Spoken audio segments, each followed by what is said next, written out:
You can absolutely conquer whatever it is you choose to confront. In this show, we talk PTG, we listen and believe, we support and empower. Whether you have experienced domestic violence personally or not, someone you know has. Your circle of family, friends, acquaintances, 1 in 3 women and 1 in 4 men will experience domestic violence at some point in their life. Physical abuse is only one of the many forms of domestic violence. Survivors also report experience of verbal, emotional, spiritual, sexual, financial, electronic, and so much more. Domestic violence does not discriminate. It can leave you traumatized and devastated, mentally, emotionally, financially. You can find yourself homeless, jobless, helpless. The list can go on. There's blankets of insecurities, triggers, doubts, and other residual effects that become hurdles that impact our life as we do our best to move on. Many people associate butterflies with a sense of freedom. We've been taught along the way to focus on the transformation that takes place inside of the cocoon. I invite you to take a moment to conceptualize all the odds the caterpillar was up against and needed to defeat in order to get to a safe place, to build its cocoon and actually experience the transformation. My name is A. Garcia. I am a mother and survivor of a double attempted homicide. Now, I'm dedicating my life to take yours to the next level by experiencing post-traumatic growth to begin a new chapter in your life. Let's get started on this journey together. Confronting Domestic Violence is a 501c3. All contributions, volunteers, and sponsorships are welcomed. It takes a community to make a difference. Nobody should suffer alone. Please scan the QR code. Garcia here, and thank you for tuning in. What we cover here is not intended to ignite any triggers. For what you want to conquer, you must confront. So, welcome to Confronting Domestic Violence. Today, I have Dr. Jan Canty, who is willing to openly share her personal journey through the murder of her own husband. Welcome, Jan, and thank you for being a guest today on Confronting Domestic Violence. Oh, I'm honored. Thank you. It's good to be here on an important topic. Oh, isn't it? We were talking backstage for a while and talked quite a bit before you got here. And we really dug deep into post-traumatic growth and some very similar perspectives on life and what murder truly is and how we can deal with and cope better. Right. So please start wherever you would like to begin sharing. Just as a general statement, I think I'd like to remind people, if they need it, that domestic violence can take many forms. It can take an economic control. It can take physical abuse without a doubt, but it can also be at an emotional level. And that's where mine derived from. I did not recognize I was even a part of that. I did not realize I was being gaslit, if there's such a term, gaslighted, for many years. But once my husband was murdered, a lot of ugly truths came out. It was like day after day of revelations of information from detectives, from his old friends, from things I had found in his possessions that let me know that the life I thought we had didn't even exist. And had he not been murdered, I would have been out of there. I wouldn't have put up with it. But it was covert. You weren't even aware. I didn't know he was signing my name to papers. I did not know he'd literally given away all our money. I did not know that he had no life insurance, which he promised me he'd get. I did not know that we were 3 years behind on federal income taxes. The papers I had signed, he just trashed or put away someplace. I did not know that he loaned my car out to these thugs in the underworld that eventually turned on him and murdered him. I did not know that he gave this album that I had assembled for emergency purposes for insurance claims of all of our possessions, the estimated worth of what was in each room. He'd given that to them as well, so they had the layout of our house. It was like day after day of there was stuff I didn't even know till years later. And so it makes you end up feeling pretty darn foolish and questioning your ability to understand people and to be safe and to ever trust again. But the point being that physical scars and emotional scars are all scars. And it stems from a relationship of power and control on one side, and the woman being at a disadvantage in many respects and having to find her way out. I was talking to somebody just yesterday, and I made the analogy that I visualize it like being buried alive, and there comes a point where you've got to give it your all to survive, and you dig your way out of that hole, and when your feet are on top of the ground, you have to brush off all that excess crap, the stuff that you learned, the stuff that you thought was true, the stuff that you believed to be true, before you can even make your first steps. And it is in that time period where you're brushing it all off where I think society can be very cruel in their judgment of you. Why didn't you get out sooner? Why didn't you believe that? Why didn't this and that and the other? Where they do victim blaming, and you've just fought the battle of your life. That's the last thing you need at that point in time. And that's where shows like this come in to be important, because we need to understand one another and not judge one another. We need to provide information. We need to provide encouragement and to educate the upcoming generations with the dire hope that it reduces it from happening in the first place. I did it with my children, and I hope others do as well.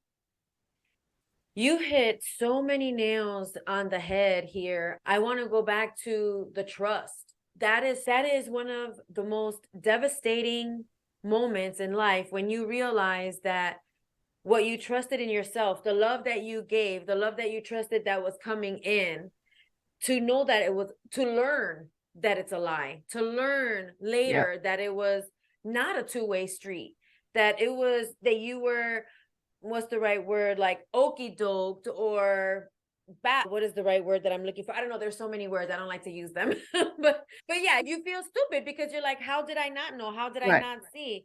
But in reality, one of the things that I like to bring home is that when your emotions get involved, that doesn't mean that your logic goes away. There has to be this space where you're able to see beyond your emotions, and that's no discredit to you or me. I totally associate with what you're telling me, because I also went through an experience like that. And it's complete devastation. Your whole psychological understanding of life and love and yourself are then in question, which then leads to you being at this vulnerable space that you've probably never been in before. And then, like you're saying, the outside world and society with their stigmas and opinions, why this and why that. But until they're in that situation, which most of them that have an opinion have at some point in their life been through some emotional trauma that devastated their logic. And one of the things that I faced was that while that was happening, while the uncovering and the learning about the lies was coming to the fore, it was all on a public stage. I was being hounded by the police. I was on the evening news against my will. They took photographs of me that I didn't authorize. They showed up at the funeral. They showed up at the morgue. They showed up at my office. They hounded me to the point where a year and a half later, I actually had to leave the city. Wow. They just wouldn't leave it alone. Was an innocent bystander. Yeah. And that gives the public, I think, in that situation when it's so publicized, I think it gives the public a false sense of knowing you and a false sense of entitlement, like they're your friend because they know your story. And then therefore they have the right to come up to you in public and ask questions, or to express an opinion, or to come by your house and take pictures, or steal things from your house. That's a common thing that happens in the aftermath of relatively well-known homicides, is theft. And you have a stigmatized property on your hands. And one of the many fallouts of murder is that it's harder to sell your house afterwards, even if the murder did not take place under the roof. And that's the reason, because death tourists are driving by and taking pictures and stealing things from the house, and it devalues the property on average by 15% nationwide for at least the first 3 years. In my case, it devalued at 25%. Wow. And these are statistics and information that people don't even think about or consider, or probably even know. I think the bulk of people when it comes to homicide really focus on the perpetrator, the ugly deed, maybe on the trial, and a little bit on the victim, period. That's it.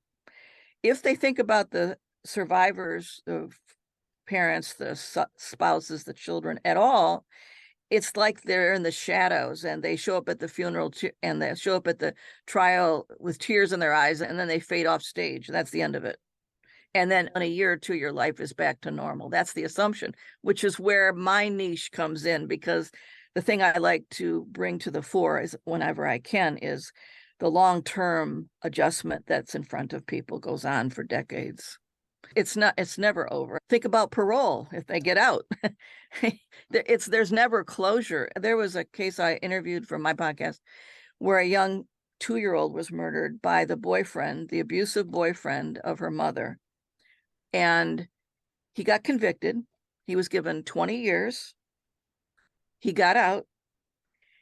And suddenly things started disappearing from her grave. And it was pushed over and desecrated time and time again, and nobody was ever caught. So how do you get, quote, closure on things like that? It doesn't end. It does not end. It is life altering, period. Absolutely. And that's one thing that, I focus on too, is that post-traumatic growth and leveling up the coping skills. Because you're right, it doesn't go away. It's how do you live with How do it? you use it for fuel and redirect all that energy, all that adrenaline, all that knowledge that you gain that you don't want, but in effect, all the knowledge that you gain, how do you channel that and redirect it for good? How do you make lemonade from lemons? That's what I think the key is about, and where we have our agreement on our own experiences. So share some of the techniques or the tools that you were able to find and that actually worked for you to move on and get to a place where you were able to trust yourself again, because you can't really trust other people until you No, trust yourself. no. I think that it was a gradual process. I did not speak of the homicide. I moved away because of the media intrusiveness. I did not speak of it for 30 years. I didn't tell a soul. Nobody knew. And even though you And were on TV everywhere, excuse me, even though you were no, on that's one of the TV. reasons I left. No, I went to a very tiny town in the middle Okay. of nowhere and started Okay. teaching at a small college, and nobody heard of me. And I changed my name. And this is before the internet, too. That makes it Right. easier. It was back in 1985, previous century. And Stop it. and when I finally came out of the shadows, I found that the number one thing that's important is connection with others who've had a similar experience as your own. No, you'll never find one that's identical, but you can find some that approximate it. And that's especially important if those people are standing upright and moving on, because it shows you it's possible. That's right. And then it's learning to educate others and speaking out and finding resources. And I find the biggest help for me was in connecting and educating and writing, doing things to counter the very process that got me in where I was in the beginning, and speak out on it. Because if we don't, nobody else is going to do it for us. That's right. A closed mouth does not get fed. Yeah. And I have learned a great deal from the people I've interviewed. I don't look at them at all like it's me helping them. I think we help each other. And there's never enough help out there for these kinds of situations. And there's even research that shows, just one little smidgen of research that shows that when people volunteer, their serotonin levels go up in their brain, which is a feeling good chemical, which triggers the immune process, which makes them less susceptible to illness. There's a good reason to help other people, among many others. There's biological proof of the good that it can do us in many ways beyond just feeling good about ourselves. Absolutely. And for me, I will have to say again that I am completely in alignment with what you're saying as it relates to talking with other people who have gone through similar situations, and nothing will ever be identical. But yes, having that community and connecting with people that have similar traumas that we're all trying to get not over, but overcome, Mhm. right? And I feel also that there's more empowerment in that community than going to sit at a doctor's office in this awkward Absolutely. couch in this cold room, just blah blah blah blah blah. And it's just, no, those days to me are over and gone, and been Yeah. there, done that with no results. And doing things like this, communicating with people and finding real matches for Right. podcasts or radio or TV, this is very therapeutic for so many of us. And we're experts. Yes, boots on the ground. Yes. Yes. We didn't Yeah, learn about it from some book or seminar. no, not at all. And it's funny that you say that, because I'm like, okay, for all those mothers that read that How to Raise Your Kid book, are you doing it? Because that's exactly what this is. And sometimes it's really hard to reach the more naive crowd, because when we are young and we don't have those experiences and we just hear about the stories, it's almost like a book. You're just like, yeah, okay, it's not gonna happen to me. Yeah, yeah, okay, I heard it. But Yeah, we until feel you're actually invincible. in it, I'm sorry? Yeah, little kids feel invincible, teenagers too. And even adults, when we think that we've been through enough in life and we know enough, like your situation, like my situation, the domestic violence comes in a covert way, which sometimes there's bruises and marks, but other times it's this long lasting mental, emotional impact that you Hmm. have to confront through the rest of your life. Yeah. And yeah, coming together is definitely, and sharing notes and providing resources and giving different information as it relates to things working. That's the purpose. That's helping each other out and building that community right there. One of the things I'm up to my eyebrows in at the moment is a book that I'm almost finished with called What Now? Navigating the Aftermath of Homicide and Suicide. And I've written it in conjunction with 17 experts. And what the way it's organized is from big, like in terms of how things unfold. So it starts with the death notification, dealing with the media, planning the funeral, the trial, how to help your children cope, how the physical toll it takes a toll on you, about restorative justice and parole, and on down through long-term advocacy. It's 26 chapters. And I'm hoping it reaches the people that it needs to reach, because it's been a work of a few years now getting it together. And there's, according to my editors too, there's no book like it out there that says, it's like a manual. This is a blueprint for how to cope after your husband or child commits suicide, or after they have been murdered, because the information is that might be available out there is very fractured, very fragmented, somewhat subjective, and all these helping agents that are out there don't communicate with each other. So the prosecuting attorney is not going to be talking to the ER doctor, and the ER doctor is not going to be talking to the crime victim advocate, who's not going to be talking to your kid's teacher. So it's also fragmented, and there's no collection point for mutual understanding, which is why coalitions would be something great to do in a community. But until we have that, this is at least a blueprint for how to get started. I love it. I love it. And thank you for putting that together. I definitely going to put that in the captions here during our episode.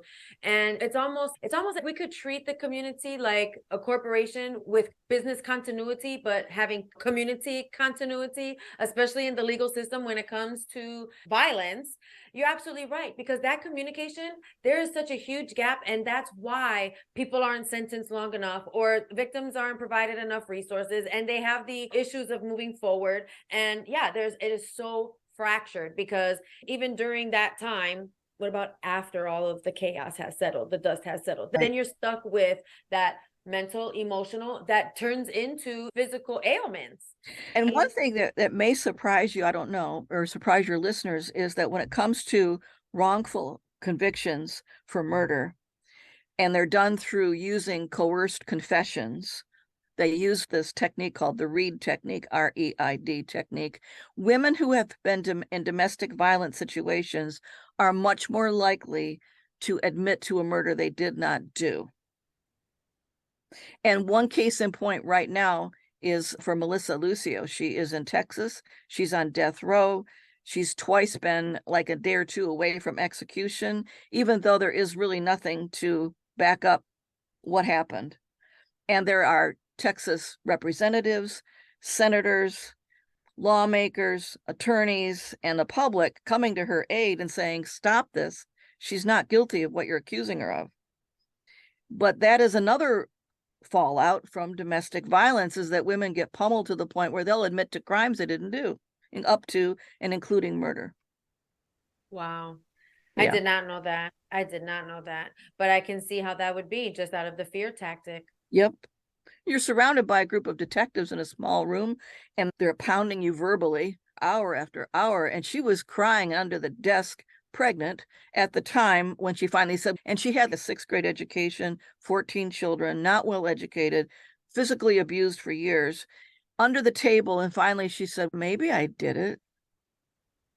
That's all she had to say. And that's what they ran with, and said she admitted to it. Wow. To killing her child. It didn't happen. There's no crime there. The child fell down a flight of stairs. But nobody wants to admit they're wrong. So I've put her situation in my upcoming book too, in the hopes that it won't ever be forgotten. That's right. Wow. Wow. Yeah. And thank you just so much for all that you're doing in the community and helping not just everybody else, but also your continued healing and your continued growth.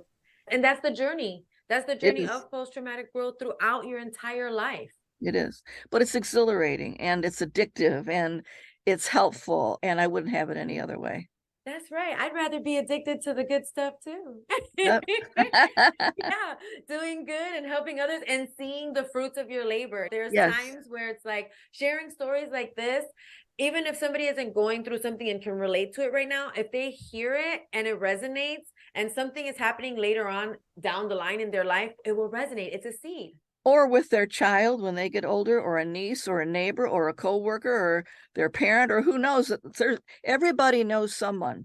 That's right. Who's in a dire situation, but they may not be aware of it. That's right. One thing that I want to say here is when we go through such devastation, emotional turmoil, the trauma that we're dealt, that we're handed and that we have to deal with, even through all that confusion, self-doubts, if you don't know who you are, I guarantee you know exactly who you're not. And from there, you can establish your boundaries. And from there, as you grow, so do your boundaries. Just stay clear in your purpose, and the energy will come, the motivation will stay, and your situation will change. Time does heal, but the effort and the desire to get there is required. And connecting with people who can mentor you and say, I've been there, I've been in your shoes, I know what you're feeling, as opposed to the old groups that want to pull you back into the fold. Or you made your bed, lie in it, and all that kind of stuff. Exactly. That is not it. No. That is not it. Yeah. So tell our listeners where they can find you, and the name of the book, the name of everything, all your information. Okay. I tried to make it real simple, so everything's on my website. So they just went to www.jancantyphd.com. It's all there. But I have the name of the book coming out, hopefully by March, is called What Now? Navigating the Aftermath of Homicide and Suicide. My prior book, which is more of a true crime memoir, is A Life Divided. My podcast is Domino Effect of Murder, without the, just Domino Effect of Murder, which is just starting in its 4th season, and it is heard in 26 countries at this point. Wow. And my guests are phenomenal. They are. I've listened to a lot of your podcasts, actually. They're no two alike, and they've all got some hard-wrought wisdom to share, and do so willingly, and I think they're all brave for doing it. And I've learned a great deal from them in the process. Oh my gosh, yes. And listening to them has really just, I believe, backed up my strong belief in how post-traumatic growth really does reside in so many of us on an instinctive level. Yep. And it just frustrates me to no end why it's not being taught or talked about or brought to the forefront of people's knowledge. Like, I know. You have to have the knowledge in order to apply. Yes, yes. I think psychology, coming at it from a psychologist point of view, I think psychology is guilty of having a pathological twist to it, We want to talk about the pathology of depression, anxiety, drinking, whatever, rather than the health and the potential of people. Not 100%. There are a few that don't think that way, but there is a bent towards that. And I think that is sad, because instead we should be congratulating people that find their way out and have their feet on the ground and move forward. We could learn a lot from them. Yes, 100%. I have my own experience of being prescribed different things that just resulted in adverse reactions and events, and it became a very dark, ugly hole and space that took a while to crawl out of. And yeah, I refuse to do that ever again in my life. I'd rather just deal with it head on and naturally go through the process. When I was in the position of having to figure out how to help myself, because this is in the 1980s when there was no self-help groups, no internet, no nothing like that. And there wasn't even grief therapy at the time. I fell back on an old model that I was taught in grad school. It's called the biopsychosocial model. And it says, if you want to change your behavior, your thinking, your presence, you do it biologically, sociologically, and psychologically. So biologically, I started going to the gym. I started running. I started doing triathlons. Sociologically, I traveled the world and I helped volunteer for women's projects and girls' projects, like helping build schools in Kenya for girls that had no chance of education. And psychologically was the hardest part. And that was coming out and doing the podcast and saying, this is my past. But I found that by addressing all three, I felt almost unstoppable at a certain point. I really do. And I'm going to be 72 pretty soon, and I don't feel like it. You don't look like it either. And I've even had to beat back cancer. That was the 1-2 punch that I hadn't expected, but life can throw you some wrenches and you just deal with it as best you can. And I do now what I applied then, and I try to do my best, and we'll see what the outcome is. But is that I think there are many ways to help yourself. Connecting with others is a huge one.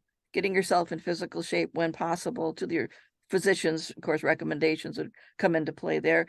And also sociologically, which is why we're connecting. There are many ways to do it. They're all effective. And I think it begins with dialogues like this.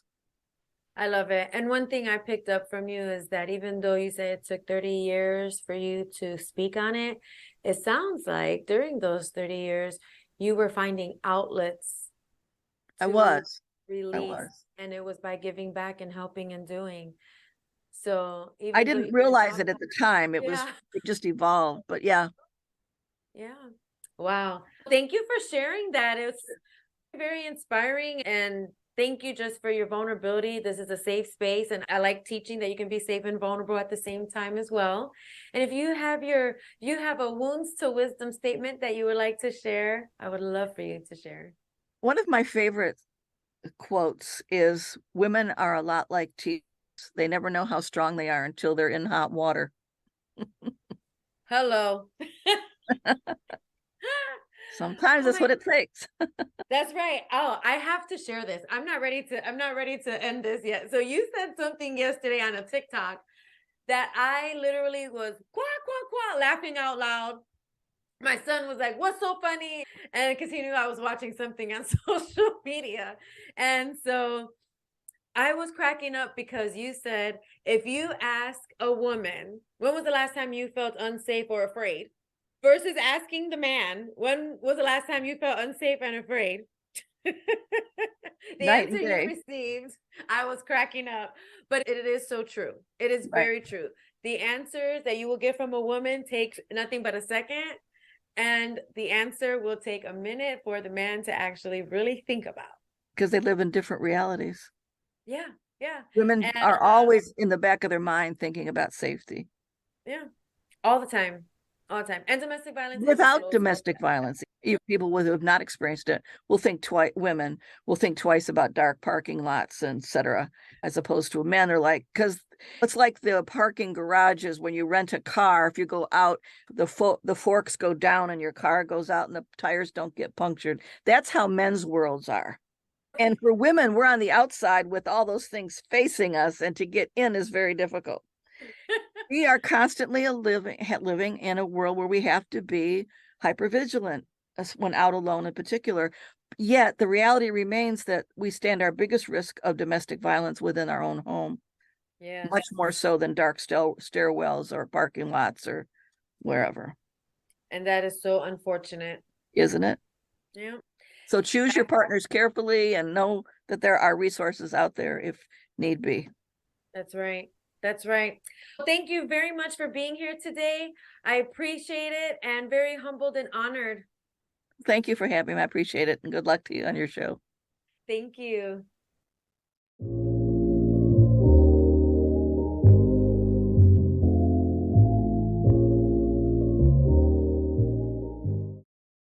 Confronting Domestic Violence is a 501c3.